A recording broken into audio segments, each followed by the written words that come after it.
الشاكرين والحمد لله رب العالمين. اللهم رب اشرح لي صدري ويسر لي أمري واحلل عقدة من لساني يفقهوا قولي. معزز و محترم و محتشم بزرگوں اور دوستوں، ہم عمر نوجوان ساتھیوں، السلام علیکم ورحمۃ اللہ وبرکاتہ. بحمدہ تعالی و بکرم مصطفیٰ صلی اللہ علیہ وآلہ وسلم پھر سے ایک مرتبہ میں اور آپ جمعہ کریم کی سعادتوں سے بہرور ہو رہے ہیں. اللہ تبارک و تعالی اس کی برکتوں رحمتوں عنایتوں سے مجھے اور آپ کو مالا مال فرمائے. آئے کچھ عرض و معروض سے پیش کر ہم اور آپ مل کر سب سے پہلے اپنی اور ساری کائنات کے مرکزی عقیدت حضور احمد مجتبی محمد مصطفیٰ ارواحنا روح فدا صلی اللہ علیہ وآلہ وسلم کی بارگاہ گہر بار میں عقیدت و محبت کے ساتھ بآواز بلند درود پاک کا ہدیہ پیش کریں. اللہم صلی علی سیدنا و مولانا محمد مبارک وسلم. الصلاة والسلام علیک یا رسول اللہ، الصلاة والسلام علیک یا حبیب اللہ، الصلاة والسلام علیک یا نبی اللہ صلی اللہ علیہ وآلہ وصحبہ وبارک وسلم تسلیما کثیرا کثیرا. گزشتہ جمعہ جس عنوان کو ادھورا چھوڑا گیا تھا، انشاءاللہ اللہ کی توفیق سے وہی عنوان پھر آپ کے سامنے حاضر ہے، یعنی کہ دور حاضر میں کس طرح قرآن و حدیث کا نام لے کر نسل نو کو اولیاء کاملین سے دور کیا جا رہا ہے، اولیاء کاملین کا بے ادب اور گستاخ بنایا جا رہا ہے.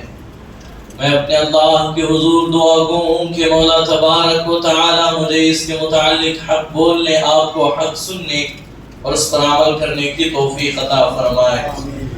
قبل اس کے کہ امام اہل سنت نے بارگاہ رسالت معاب صلی اللہ علیہ وسلم نے یوں نظرانہ پیش کیا: نعمتیں بانٹتا جس سمت وہ ذیشان گیا، نعمتیں بانٹتا جس سمت وہ ذیشان گیا، ساتھ ہی منشی رحمت کا قلم دان گیا.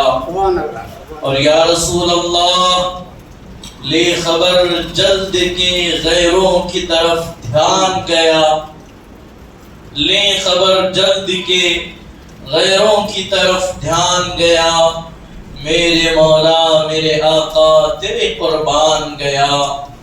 دل ہے وہ دل جو تیری یاد سے معمور رہا، سر ہے وہ سر جو تیرے قدموں پہ قربان گیا. انہیں جانا انہیں مانا نہ رکھا غیر سے کام، انہیں جانا انہیں مانا نہ رکھا غیر سے کام، للہ الحمد میں دنیا سے مسلمان گیا. اور تم پر میرے آقا کی عنایت نہ سہی، نجدیوں کلمہ پڑھانے کا بھی احسان گیا. اور تم پر میرے آقا کی عنایت نہ سہی، منکروں کلمہ پڑھانے کا بھی احسان گیا. آج لے ان کی پناہ، آج مدد مانگ ان سے، پھر نہ مانیں گے قیامت میں اگر مان گیا.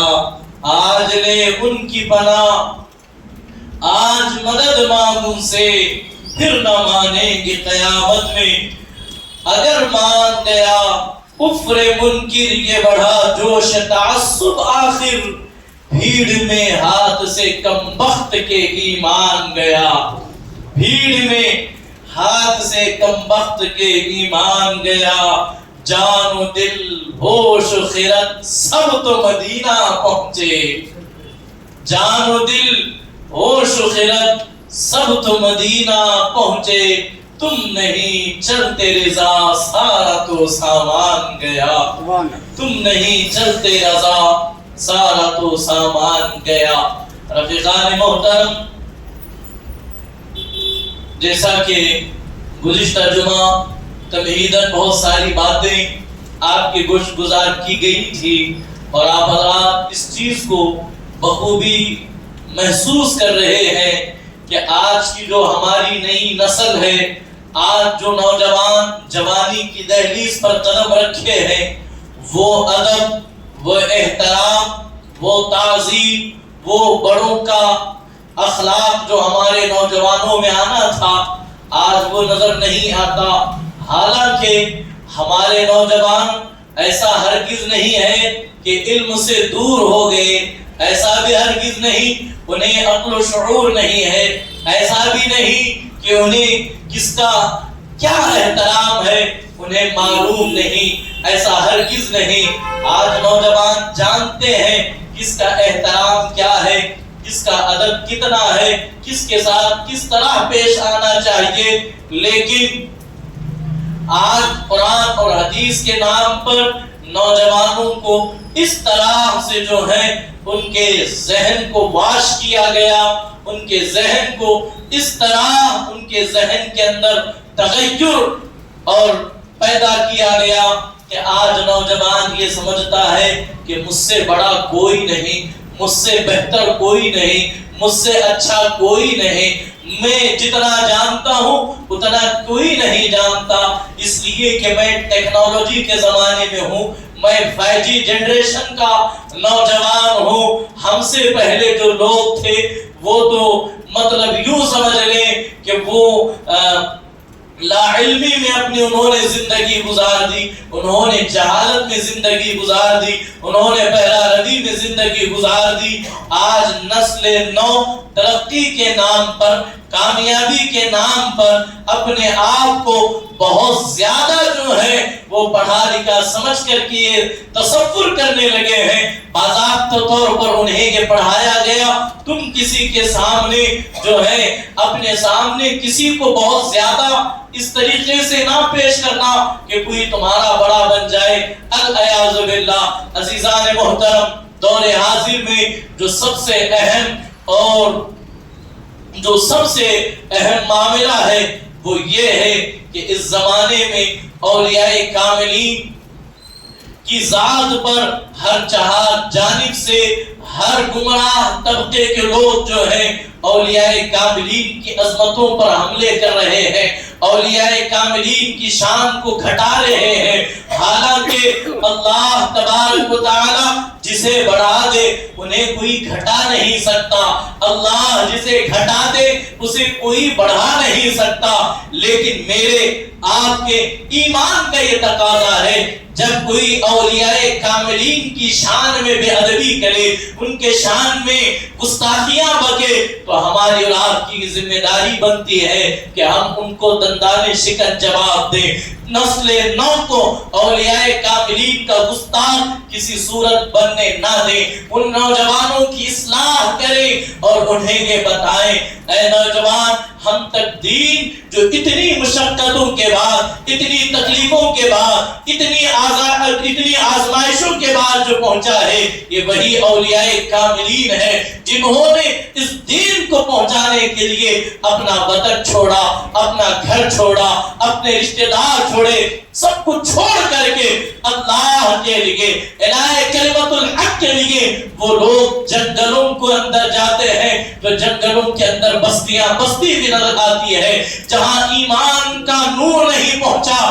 یہ اللہ والے وہاں پہنچ کر اللہ کے نور کو لوگوں کے سینوں میں اڈھیلتے ہوئے نظر آتے ہیں۔ المختصر اتنا عزیزان محترم، اللہ تبارک و تعالی نے قرآن مقدس میں جن کے دامن سے وابستہ ہو کر کے ہمیں آگے بڑھنے کی تاکید کی، وہ بلا مبالغہ، وہ بغیر کسی جو ہے اور چون چرا کے ہم یہ کہہ سکتے ہیں وہ اولیاء کاملین کی جماعت ہے جن کی راہ پر چل کر، جن کے نقش قدم پر چل کر، جن کے ساتھ چل کر کے ایک انسان کامیاب ہو سکتا ہے۔ ایک انسان جو ہے وہ اپنے ایمان کی سلامتی کو، اپنے ایمان کو محفوظ کر سکتا ہے۔ اس لیے کہ جس آیت کریمہ کی میں نے تلاوت کی، میرا اللہ فرماتا ہے اے ایمان والو تقوی اختیار کرو، اپنے آپ کو مکمل طور پر اللہ کے حوالے کر دو، اپنی زندگی اللہ کے احکام کے مطابق، رسول کائنات علیہ السلام کے فرامین کے مطابق اپنی زندگی گزارو۔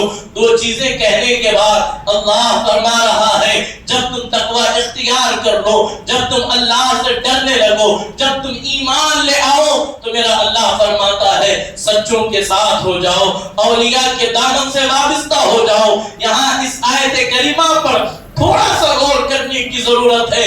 جو ایمان لے آئے، جسے ایمان والا اللہ کہہ رہا ہے، جسے ایمان والا رسول اللہ کہہ رہے ہیں، اب اس سے بڑھ کر کے اور کیا چیز ہونی چاہیے؟ لیکن ایمان کے بعد کہا گیا تقوی اختیار کرنا، پرہیزگاری اختیار کرنا۔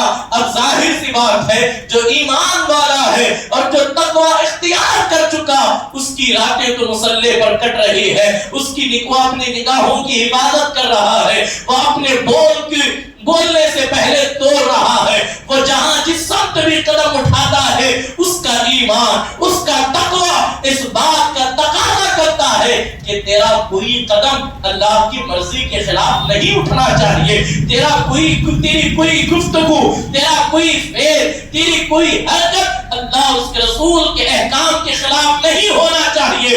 جب ایمان بھی اس کے اندر آ گیا، جب تقوی بھی اس کے اندر آ گیا، وہ صراط مستقیم پر چل بھی رہا ہے۔ لیکن اللہ کہتا ہے جب تم ایمان لا کر تقوی اختیار کر کے سیدھی راہ چلو تو تنہا مت چلنا، ان کے دامن کو تھام لینا جو میرا قرب پا چکے ہیں، جو مجھے پہچان چکے ہیں۔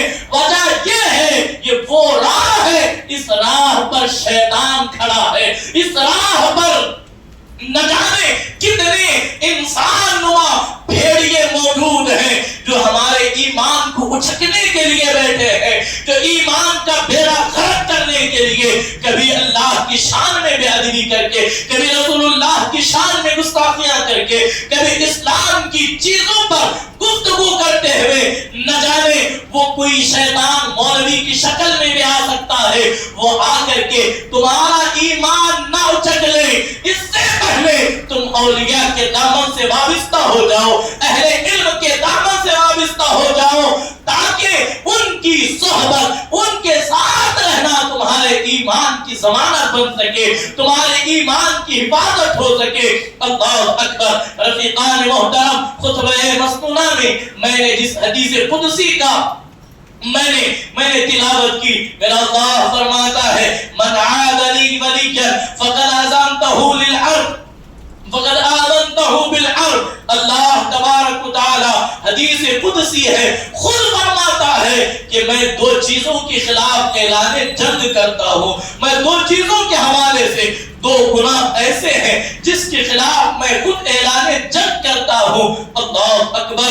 وہ رب جو اپنے بندوں سے گناہ کرنے کے بعد بھی بے انتہا محبت کرتا ہے، گنہگاروں کو بلا بلا کر کے بخشش کا صحرا ان کے سر پر سجاتا ہے، لیکن میرا وہ اللہ کہتا ہے دو گناہ ایسے ہیں جب بندہ یہ دو گناہ کرتا ہے تو میں خود اس کے خلاف اعلان جنگ کرتا ہوں۔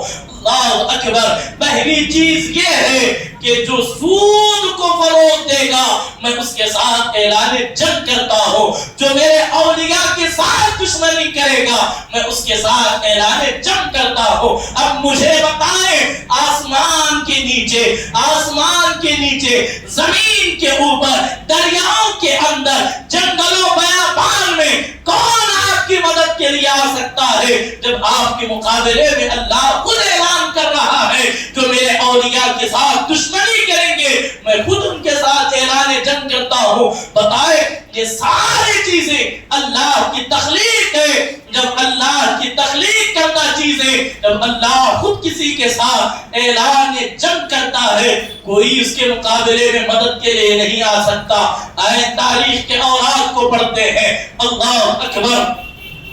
بغداد کی سرزمین ہے، بغداد کی سرزمین پر فتاوی حدیثیہ میں اس روایت کو نقل کیا گیا۔ بغداد کی سرزمین پر ایک بہت بڑا عالم ہے، ایک بہت بڑا فلسفی ہے، ایک بہت بڑا مناظر ہے، ایسا مناظر جو مناظرے کے میدان میں قدم رکھتا ہے تو بڑے بڑے عیسائیوں کو جس نے دھول چٹوا دی، بڑے بڑے یہودیوں کو جس نے ناک رگڑنے پر مجبور کیا، ایسا عالم منطق میں مہارت جو ہے، فلسفے میں مہارت، ادب میں مہارت، نہ جانے کوئی ایسا اس زمانے کا علم نہیں تھا جس میں یہ شخص جو ہے وہ ماہر نہیں تھا۔ دنیا اس کو ابن السقا کے نام سے جانتی ہے۔ تاریخ جب پڑھتے ہیں ابن السقا وہ شخص ہے جس کے علم کا ایک زمانہ تو جو ہے لوہا مانتا تھا۔ ابن السقا میں آپ کو بتانا چاہ رہا ہوں، اولیاء کی دشمنی کو آپ بہت ہلکے میں لے رہے ہو، اولیاء کاملین کی دشمنی کو بہت معمولی سمجھ رہے ہو۔ آؤ اسے توجہ کے ساتھ سنو۔ ابن السقا وہ جس نے توحید کا علم بلند کیا، جس نے بڑے بڑے دہریوں کے ساتھ مناظرے کیے، علم منطق، علم ادب، اسی طریقے سے علم فلسفہ، علم تخلیق اور ساری چیزوں کے اندر ایسی مہارت جو بھی مد مقابل آتا ہے اسے فتح ضرور ملتی ہے۔ ایک مرتبہ کا معاملہ ہے، روم کا جو بادشاہ تھا وہ جو ہے کچھ یہودیوں کو اکٹھا کرتا ہے، کچھ عیسائیوں کو اکٹھا کر کے کہتا ہے آؤ مقابلے میں آؤ تمہیں جو ہے بغداد کے جو بڑے بڑے عالم ہیں ان کے پاس آؤ، آ کر کے تم ان کے ساتھ مناظرہ کرو اور مناظرے میں یہ بات ثابت کرو کہ عیسیٰ خدا ہے، عیسیٰ اللہ کے بیٹے ہیں، ان کی ماں اللہ کی بیوی ہے، ماں اللہ رب العالمین۔ عزیزان محترم، ابن السقا اور بڑے بڑے علماء اس کے ساتھ روم کی طرف روا دوا ہے۔ ابن السقا بادشاہ کے دربار میں پہنچ کر کے یہودیوں اور نصرانیوں کے ساتھ ایسا مناظرہ کیا کہ لمحوں کے اندر تمام یہودیوں نے، تمام عیسائیوں نے، تمام دہریوں نے جو ہے وہ ناک رگڑ کر گھٹنے پر آئے۔ اللہ نے اسے فتح کامرانی عطا کی، مناظرہ ہو گیا، عیسائی ہار گئے، ڈیبیٹ کمپلیٹ ہو گئی۔ جب ابن السقا نکلنے لگا اللہ اکبر تو کیا دیکھا؟ اس بادشاہ کی ایک خوبصورت حسین و جمیل بیٹی ہے۔ ابن السقا نے کہا اے بادشاہ میں چاہتا ہوں جو تیری خوبصورت شہزادی ہے اس کے ساتھ میرا نکاح کر دے۔ عزیزان محترم، جو مناظرے میں نہیں ہار سکا اس کا ایمان کے بیڑا کہاں غرق ہو رہا ہے۔ آپ ذرا دیکھیں، اس بادشاہ نے کہا میں بیٹی دینے کے لیے تو تیار ہوں لیکن میری ایک شرط ہے، وہ شرط یہ کہ تو مذہب اسلام کو چھوڑ کر مذہب عیسائیت کو قبول کر لے۔ بات سمجھ میں آ رہی ہے آپ کو؟ مذہب عیسائیت کو چھوڑ دے اور اسلام کو قبول کر، اسلام کا انکار کر اور عیسائیت کا مذہب کی تو جو ہے اس مذہب کو تسلیم کر لے۔ ابن السقا نے کہا ٹھیک ہے میں عیسائی ہونے کے لیے تیار ہوں، کیا تیرا وعدہ سچا ہے کہ تو واقعی میرے ساتھ اپنی بیٹی کا نکاح کر دے گا؟ یہ وہی ابن السقا ہے جو چند لمحے پہلے مذہب عیسائیت کا رد کرتے ہوئے عیسائیوں اور یہودیوں سے مد مقابل انہیں گھٹنے ٹیکنے پر مجبور کیا۔ لیکن عزیزان محترم، اس کے حوالے سے حضور سرکار سیدنا شیخ عبد القادر جیلانی محبوب سبحانی غوث اعظم فرماتے ہیں ابن السقا وہ ہے اسے میں جانتا ہوں، بہت اچھے سے جانتا ہوں۔ آپ خود فرماتے ہیں اگر اس کے ایمان کا بیڑا غرق ہوا ہے وہ ایک ولی کی بے ادبی کی وجہ سے اس کا ایمان اس کے ہاتھ سے نکل گیا۔ تاریخ کو اٹھا کر کے پڑھیں، حضور غوث اعظم کے زمانے طالب علمی ہے، حضور غوث اعظم فرماتے ہیں، شیخ ابو سعید فرماتے ہیں، اس واقعے کو نقل کرتے ہیں کہ ہم نے جب یہ سنا بغداد میں اللہ کے برگزیدہ بندے بغداد میں آئے ہوئے ہیں، واقعی آپ نے بارہا سنا، بغداد میں آئے ہوئے ہیں تو ہم نے مشورہ کیا ہم جا کر کے اس ولی کامل سے ملاقات کریں گے۔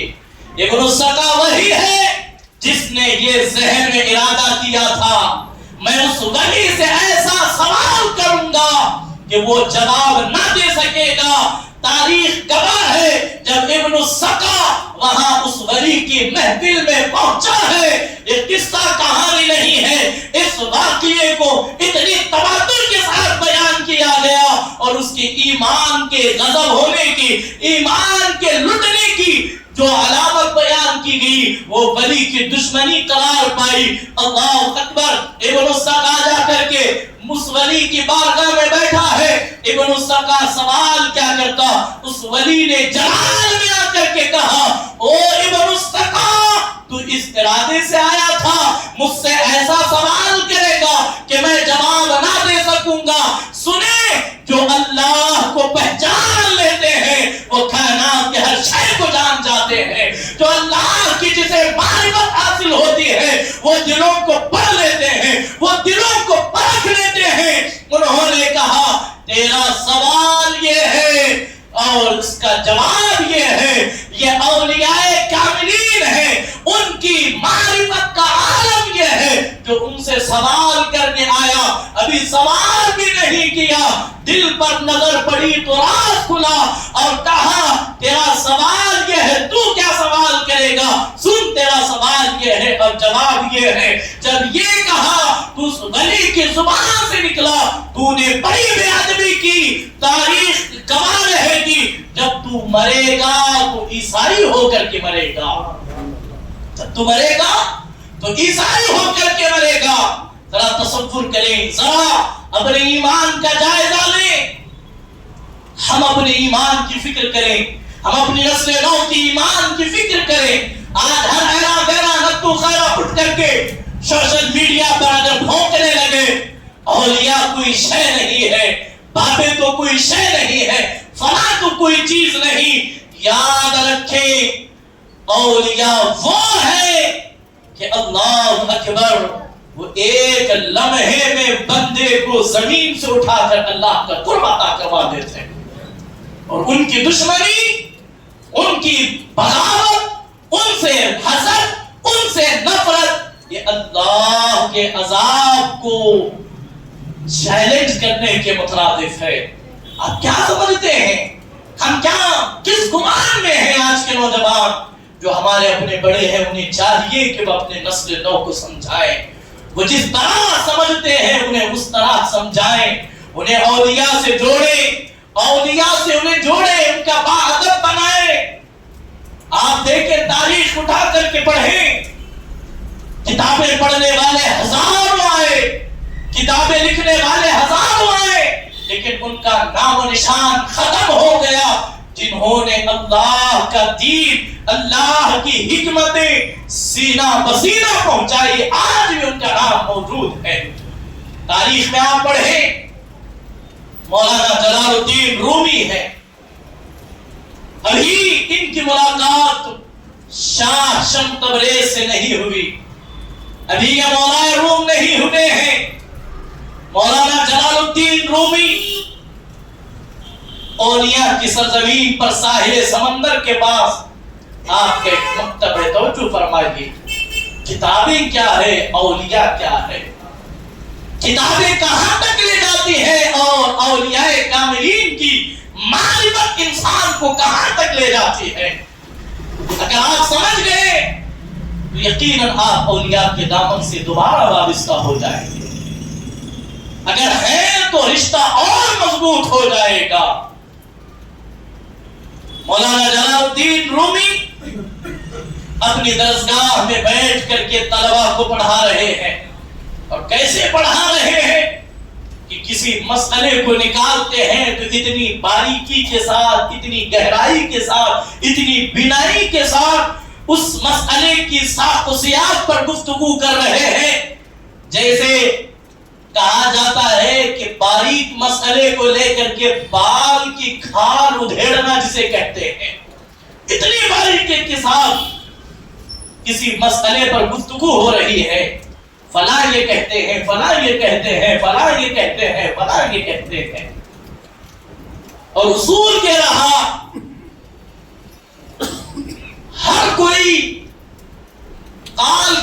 کرتا ہے لیکن اولیاء حال کی بات کرتے ہیں، اولیاء حال کی بات کرتے ہیں۔ مولانا جلال الدین رومی کو پڑھاتے ہوئے دیکھ کر کے شمس تبریز نے پوچھا این چیز، یہ کیا چیز ہے؟ توجہ فرمائیے گا، کیا پوچھا؟ این چیز، یہ کیا چیز ہے؟ مولانا جلال الدین رومی نے شمس تبریز کو دیکھا، پھٹا ہوا لباس دیکھا، بکھرے ہوئے بال دیکھے، دیکھ کر کے کہا ای آ علم کے تو ندانت، یہ وہ چیز ہے جو تو نہیں جانتا۔ درسگاہ مکمل ہوئی، مولانا جلال الدین رومی درسگاہ میں گئے، کتابیں بھری پڑی ہیں۔ ابھی اس زمانے میں کتابیں چھپتی نہیں تھی، قلم سے لکھے جاتے تھے، سیاہی سے لکھے جاتے تھے۔ تو جو فرمائیے گا، سیاہی سے اگر پانی کا ایک قطرہ بھی پڑ جاتا تو سیاہی ایک دوسرے میں مل جاتی، خلط ملط ہو جاتی، پورا علم ضائع ہو جاتا۔ ہزارہ کتابیں جس میں علم موجود ہے، جس میں معرفت موجود ہے، جس میں حکمت پوشیدہ ہے۔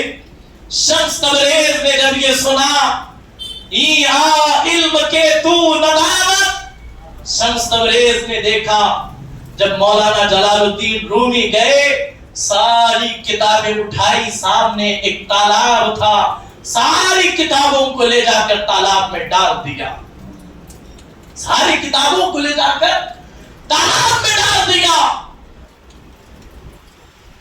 جب شاگردوں نے دیکھا، طلبہ نے دیکھا، سب حیرت میں رہ گئے کہ آخر اس درویش نے، اس فقیر نے کیا کر دیا۔ مولانا کو اطلاع ملی، جلدی جلدی باہر آئے، آ کر کے دیکھا یہ تم نے کیا کر دیا۔ تو مولانا جلال الدین رومی کی بات سن کر کے شمس تبریز نے کہا یہ وہی کتابیں ہیں نا جسے پڑھ کر کے تم دوسروں کو کافر کہتے ہو، جسے پڑھ کر کے تم دوسروں کو گمراہ کہتے ہو، جسے پڑھ کر کے تم دوسروں کی ایمان کا تقابل کرتے ہو۔ حضرت مولانا جلال الدین رومی نے پورے جلال کے ساتھ کہا تمہیں پتا نہیں تم نے کتنے بڑے علم کو ضائع کر دیا، اب وہ علم کہاں سے آئے گا؟ شمس تبریز نے کہا فکر نہ کریں۔ شمس تبریز آستینیں الٹتے ہیں، الٹ کر کے اس تالاب میں اترتے ہیں، تالاب میں اترے، ایک ایک کتاب کاڑی، پانی کے تالاب سے ایک ایک جو ہے کتابیں نکال رہے ہیں، کتابیں نکال رہے ہیں، اور نکال کر کے کتابوں کو جھاڑ رہے ہیں، اس طرح کتابوں کو جھاڑ رہے ہیں۔ تاریخ میں لکھا گیا کتابوں سے پانی کی بجائے دھول پڑ رہی ہے، گرد نکل رہی ہے۔ اب مولانا جلال الدین رومی نے حیرت سے پوچھا یہ چیز، یہ کیا چیز ہے؟ اب شمس تبریز نے کہا ای آ علم کے تو ندانت، یہ وہ علم ہے جو تو نہیں جانتا۔ یعنی کہ کہنے کا مقصد یہ ہے علماء کتابوں میں پڑھتے ہیں، اولیاء کو اللہ اپنی معرفت سے علم عطا کرتا ہے۔ اولیاء اپنے اس یہی وجہ ہے وقت کے جلال الدین رومی اس درویش کے قدموں میں گر پڑتے ہیں اور یہ کہتے ہیں کہ شمس تب مولوی ہرگز نہ باشد مولائے روم، جب تک کسی عالم کے ہاتھ میں کسی ولی کا، کسی درویش کا، کسی فقیر کا، کسی قلندر کا دامن نہ ہو، وہ علم کو سمجھ ہی نہیں سکتا، وہ کسی سمجھ ہی نہیں سکتا۔ اور یہی قرآن کہتا ہے کونوا مع الصادقین، اب پڑھ چکے ہو، کتابیں لکھ چکے ہو، آؤ ہماری معرفت کو حاصل کرنا ہے تو اس سے پڑھو جو ہماری معرفت پا چکا ہے، جو ہماری معرفت پا چکا ہے۔ تو عزیزان محترم، اس فتنوں کے دور میں منگل سے پہلے کے پیروں کی باتیں سن کر، ان کے حرکتوں کو دیکھ کر، ان کے کرتوتوں کو دیکھ کر آپ ہرگز یہ تصور نہ کریں کہ یہ اولیاء ہیں۔ آج اصل حقیقت یہ ہے، کل تک کا حال یہ تھا اللہ اپنے برگزیدہ بندوں کو ولی بناتا تھا، عوام الناس اس کی مخالفت کرتے تھے۔ آج خود پیر اپنے مرید کو ولی بنانے پہ ڈٹا ہوا ہے، تو یہی وجہ ہے کہ کرامتیں بھی اور ولایت بھی آج بدنام زمانہ نظر آ رہی ہے۔ جب اللہ کسی کو ولایت عطا کرتا ہے تو اللہ اسے وہ راز، وہ حکمتیں، وہ دانائی، وہ توانائی عطا کرتا ہے کہ اللہ اکبر واللہ کے راز و نیاز کو جان جاتے ہیں۔ تو کہنے کا مطلب اور مقصد یہ ہے کہ ہم کسی فرقہ پرست کی بات سن کر اولیاء سے ہرگز دور نہ جائیں، اولیاء کاملین سے ہرگز جو ہے اپنے آپ کو دور نہ کریں، اولیاء کے دامن سے وابستہ رہیں۔ اور بڑی ذمہ داری کے ساتھ یہ میں بات عرض کر رہا ہوں، اولیاء کاملین اپنی محبت، اخلاق، حسن ظن سے لوگوں کو خدا سے جوڑا ہے، لوگوں کو خدا تک پہنچایا ہے۔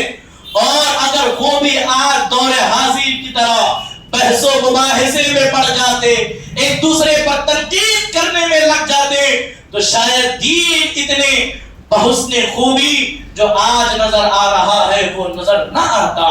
تو ضروری ہے کہ کسی کے کہنے سے، اگر کوئی یہ کہہ دے کہ بابے کو کوئی شے نہیں، کسی کے کہنے سے کچھ نہیں ہوتا، اللہ کی بارگاہ میں کس کا مقام کیا ہے اللہ بہتر جانتا ہے۔ ہم کسی کو ناپنے والے، ہم کسی کو تولنے والے، ہم کون ہوتے ہیں؟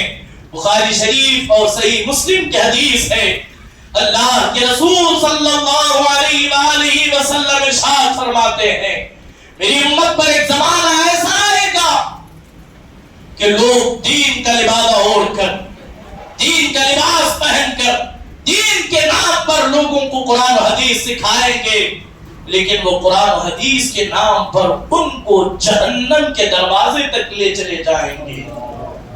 خدارا دین ایسوں سے نہ سیکھیں جنہیں دیکھنے کے بعد دین کے اندر خرابیاں، تبدیلیاں، بے ادبیاں، بے باکیاں پیدا ہوں۔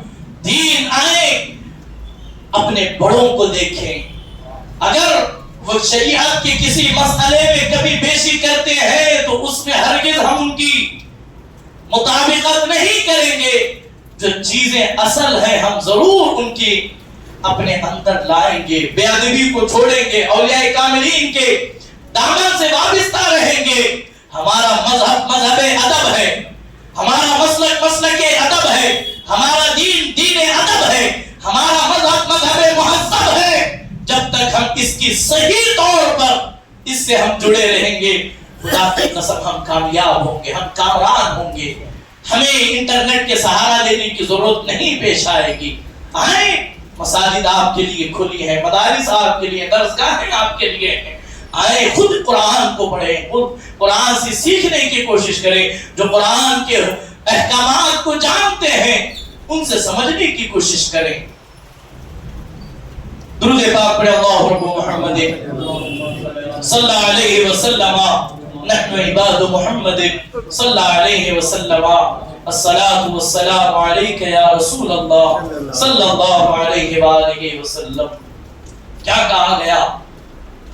حضور سیدنا سرکار غوث اعظم رضی اللہ تعالی عنہ اور دیگر اولیاء کاملین فرماتے ہیں، علم بغیر عمل کے گمراہی ہے، علم بغیر عمل کے گمراہی ہے، اور عمل بغیر نسبت کے بے نور ہوتا ہے۔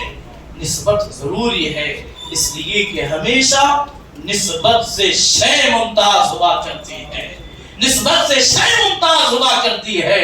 میرے نوجوانوں، اپنے رشتے کو اولیاء کاملین سے جوڑے رکھیں۔ یقیناً ہمارے اندر بہت ساری ایسی باتیں غلط سلط لائی گئی جس کی بنا پر اولیاء کاملین کے اوپر نکتہ چینیاں ہو رہی ہیں۔ آپ جائیں کسی بھی مکتب فکر سے آپ بات کر لیں جو سوشل میڈیا کے نام پر، سوشل میڈیا کے ذریعے اولیاء کاملین کے نام پر جو بدتمیزیوں کا بازار گرم کیا گیا. یہاں ہمارے درمیان کوئی 50 سال کا ہے, کوئی 80 سال کا ہے, کوئی 70 سال کا ہے. آج اولیاء کے نام پر کس طرح گمراہی پھیلائی جا رہی ہے. ایک شخص اٹھ کر کے یہ کہتا ہے کہ سنی چشتی رسول اللہ کا کلمہ پڑھتے ہیں, ماذ اللہ رب العالمین. کیا کوئی آپ نے کبھی کسی سے سنا؟ کیا آپ نے کبھی کسی کو یہ کلمہ پڑھتے ہوئے دیکھا؟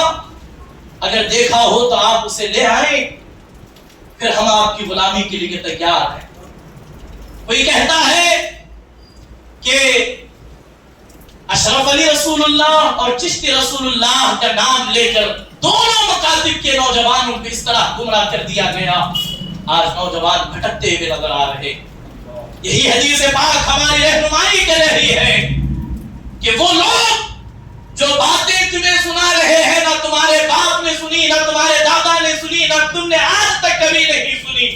اگر ایسی بات اگر کوئی تمہیں کہہ رہا ہو تو سمجھ جانا یہ دین کے اندر فتنہ پروری کرنے والا ہے. اس سے اپنے آپ کو بچاؤ, اس سے اپنے آپ کو بچاؤ.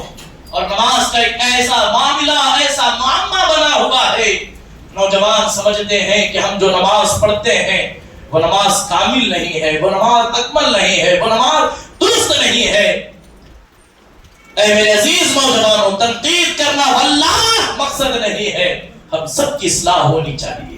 سب سے پہلے اس چیز کو ذہن میں رکھیں, جب بندہ اللہ کے حضور کھڑا ہوتا ہے تو اسے سب سے پہلے ادب کا لبادہ اوڑھ لینا چاہیے, ادب کو اپنانا چاہیے, ادب کو اپنانا چاہیے. آج ایک ایسی نئی نماز, ایسا نیا طریقہ یہ پڑوسی ملک کے انجینئر نے, اس بدبخت لعین نے ایجاد کیا. آج ایک بڑی تعداد ہمارے نوجوانوں کی اس میں ملوث ہو چکی ہے. دیکھیے نماز کتنا مضبوط عمل ہے. میں یہاں آپ کو ضرور میں چاہوں گا ایک دلیل آپ کے سامنے رکھوں. آج بخاری شریف کا نام لے کر, مسلم شریف کا نام لے کر, سیاستہ کا نام لے کر نماز یوں نہیں, نماز اس طرح پڑھنی چاہیے, نماز اس طرح نہیں, اس طرح پڑھنی چاہیے. میرے عزیزوں, مسلمانوں نے نماز بخاری, مسلم, سیاستہ ابھی لکھی نہیں گئی تھی, ابھی امام بخاری پیدا نہیں ہوئے, اس سے پہلے مسلمان نماز پڑھتے ہوئے آ رہے ہیں, اس سے پہلے پڑھتے ہوئے آ رہے ہیں. اور سب سے قدیم طریقہ یہی ہے. مولا کائنات فرماتے ہیں سنت یہ ہے کہ نماز میں ہاتھ ناف کے نیچے باندھے جائیں. یہ حضور کی سنت ہے, حضور کی سنت ہے. اگر کسی کو یہ حدیث دیکھنا ہو, الحمدللہ اس فقیر قادری نے ایک بڑا سرمایہ لگا کر سیاستہ میرے گھر میں موجود ہے. حدیث کی 6 کتابیں میرے پاس رکھی ہوئی, میں حدیث آپ کو دکھانے کے لیے تیار ہوں. اور اس حدیث کو دیکھیں اور اس کے اندر ادب دیکھیں. جب بندہ کھڑا ہوتا ہے اپنے رب کے حضور, کتنی نیاز مندی کے ساتھ, کتنے ادب کے ساتھ, ایسا لگتا ہے کہ ایک گنہگار بندہ اپنے رب کے حضور سر خم تسلیم کر کے کھڑا ہے. اگر اسی کی بنسبت پاؤں پھیلا کر, ٹانگیں پھیلا کر اگر کوئی بے ادبی کے ساتھ کھڑا ہو رہا ہے نوجوان, ایسا لگتا ہے کہ کسی کے ساتھ مقابلے کے لیے کھڑا. پوری احادیث کا نچوڑ دیکھ لیں. جو نوجوان آج ٹانگیں پھیلا کر دو ٹانگوں کے بیچ میں جو بڑی بڑی محرابیں بنا رہے ہیں, میں ان سے کہنا چاہوں گا لاؤ حدیث لا کر کے دکھاؤ. جتنی روایتیں ملتی ہیں 2 ہی چیزیں آپ کو ملیں گی. 2 پاؤں کے درمیان کم سے کم 4 انگلیوں کا فاصلہ ہونا چاہیے, اس سے زیادہ فاصلہ نہیں, اس سے زیادہ فاصلہ نہیں. اور جو یہ حدیث پیش کرتے ہیں کہ اتنی جگہ ہونی چاہیے کہ درمیان سے ایک بکری کا بچہ گزر جائے. میرے عزیز, اب بکری کے بچے کو گزارنے کی ضرورت کیا ہے؟ نماز میں اس طرح ٹھہرے. اور یہاں ایک اصول میں بتاؤں, میں نے خاص کر کے مجھے لگتا ہے کہ ان نوجوانوں کو کہیں نہ کہیں مس گائیڈ کیا گیا. یہ جو ہم کھڑے ہوتے ہیں اس کا طریقہ کار یہ ہے کہ ہمارا رخ, ہمارے سارے جو اعضائے جسمانی ہے پورے کے پورے قبلہ رخ ہونے چاہیے. اپنی جگہ سے ہلنے نہیں چاہیے, خشوع خضوع کے ساتھ کھڑے ہونا چاہیے. خشوع و خضوع کے ساتھ کھڑے ہونا چاہیے. آج ہم پر یہ الزام کہ حنفی رفع دین نہیں کرتے، رفع دین کیوں نہیں کرتے، کیا نہیں کرتے، الگ بحث ہے. لیکن میں قرآن آپ کے سامنے پڑھ رہا ہوں، قرآن سے ثابت ہے کہ رفع دین نہیں کرنا چاہیے. اٹھائیں 18 پارہ آیت نمبر 2 سورۃ المؤمنین. اللہ فرماتا ہے الذین هم فی صلاتهم خاشعون. نماز جب پڑھو تو پورے خشوع و خضوع کے ساتھ پڑھو. اس کی تفسیر میں سید المفسرین حضرت عبداللہ ابن عباس اپنی کتاب تفسیر ابن عباس میں صفحہ نمبر 212 سورہ مومنون آیت نمبر 2 اس کی تفسیر میں خشوع اور خضوع کے حوالے سے آپ خود لکھتے ہیں کہ بار بار ہاتھوں کو اٹھانا نماز کے خشوع کو برباد کر دیتا ہے، نماز کے سکون کو خراب کر دیتا ہے.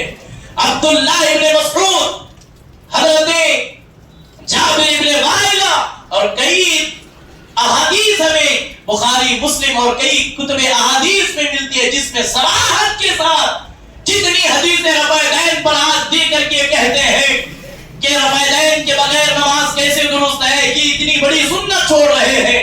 3 شرطوں پر حدیث آپ لائیں، انشاءاللہ ہم بھی رفع دین کرنا شروع کر دیں گے. حضور علیہ السلام آئے، صحابہ کو نماز پڑھتے ہوئے دیکھا، رفع دین کرتے ہوئے دیکھا. جتنی رفع دین پر حدیثیں ہیں ساری حدیثیں اثر نو پر ہیں. صحابی کہتے ہیں یہ طریقہ تھا، یہ طریقہ ہے جس طرح رسول اللہ کرتے تھے.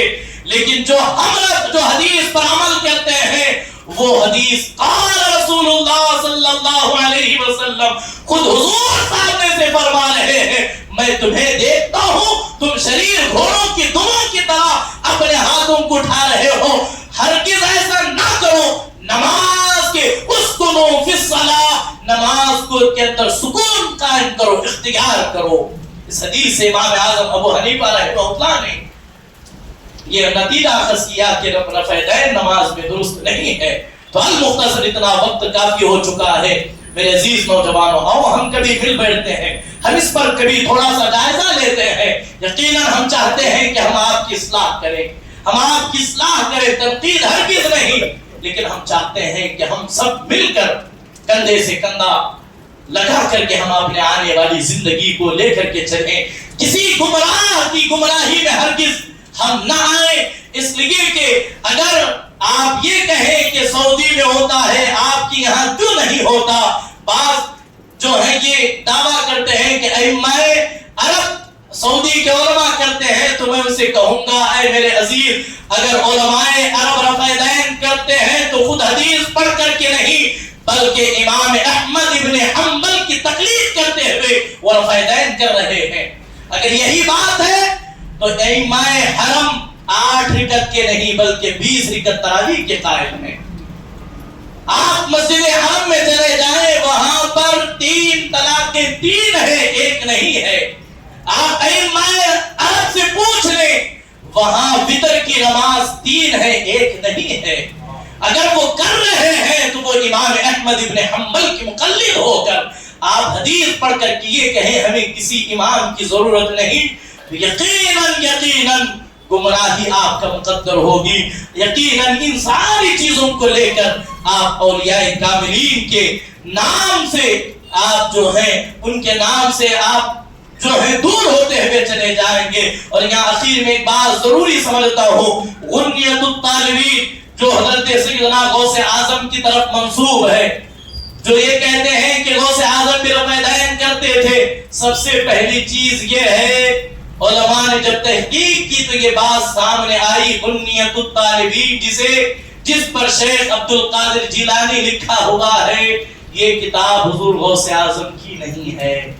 یہ کتاب مشکوک ہے. بہت ساری کتابیں، اور جس کتاب میں چشتی رسول اللہ آیا ہے وہ کتاب بھی غریب نواز کی لکھی ہوئی یا ان کی طرف منسوب نہیں ہے. لہذا ان چھوٹے چھوٹے باتوں پر اپنے ایمان کا سودا کسی کے ساتھ نہ کریں. اللہ کریم میرے اعتبار گاہ میں دعا گو ہوں، مولا تبارک